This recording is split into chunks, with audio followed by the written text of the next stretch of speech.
We're in our series on the new era, and we're talking about Elijah and Elisha. We've made it from Gilgal through Bethel. Now we're entering into Jericho. There was a school of prophets that Elijah had established there in Jericho. And as Elijah and Elisha entered there, he said, "Stay here while I go to Jordan. God has called me there." And Elisha says, "As long as the Lord lives and thy soul lives, I'll not leave you." And the prophets are telling him, because they know prophetically, and Elijah has revealed it to them as well, that Elijah is going to be taken from him that day.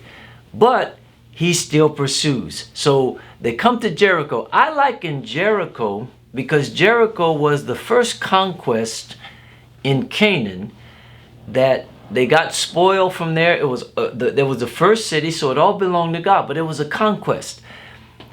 I want to say to you, don't settle in on your last success. Jericho represented success. They conquered Jericho. But Elijah told Elisha, "Stay here." But he said, "No, I'm not going to stay here. I'm not going to encamp around, and gloat in my last success." Thank God for the last success. Thank God for the last blessing. Thank God for the last breakthrough. Thank God for the last whatever it was.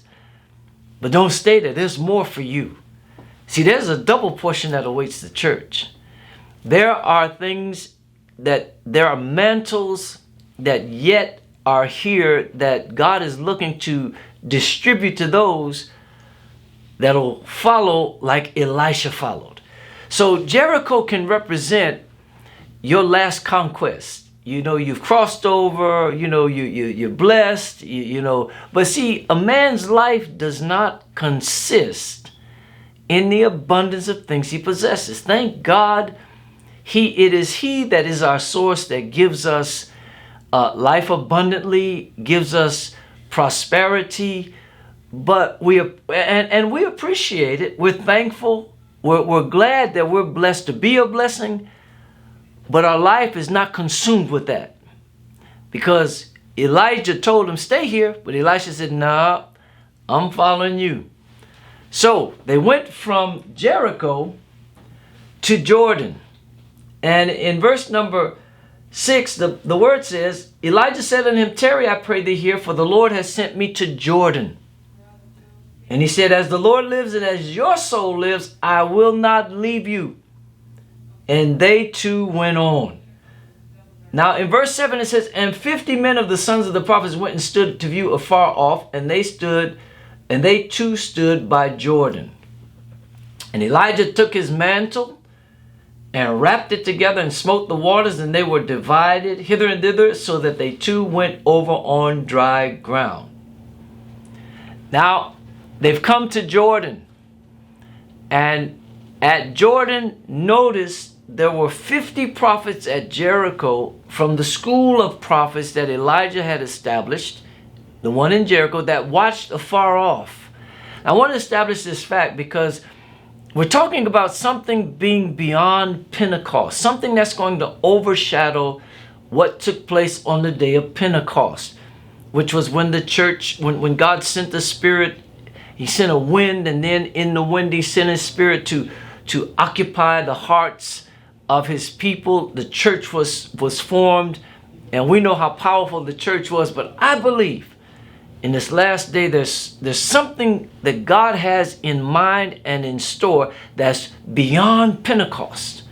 And so we see the 50 prophets viewing. I want you to keep this in mind. 50 is symbolic of Jubilee, but it's also symbolic of Pentecost. So we have 50 that I'm going to say are at Jericho, that are representing Pentecost, that are viewing Elijah and Elisha as they move on. They're watching. And they come to Jordan. Elisha wraps up his mantle, smotes the Jordan, and they cross over. Now, the Jordan represents a number of different things. One being that of trouble, one being that of death, opposition. It represents those things. But Elijah had the mantle to part the waters, and he and Elisha crossed over. So once they crossed over Jordan, they'd started in Gilgal, they'd gone to Bethel, they'd come to Jericho, then they crossed over Jordan. We're going to continue with this in our next 5 minutes of faith, but stay tuned. Because when we get to where we want to get, that double portion is coming on you. So God bless you. Remember, you don't need a whole lot of faith. Use that faith you've got. Till next time, amen.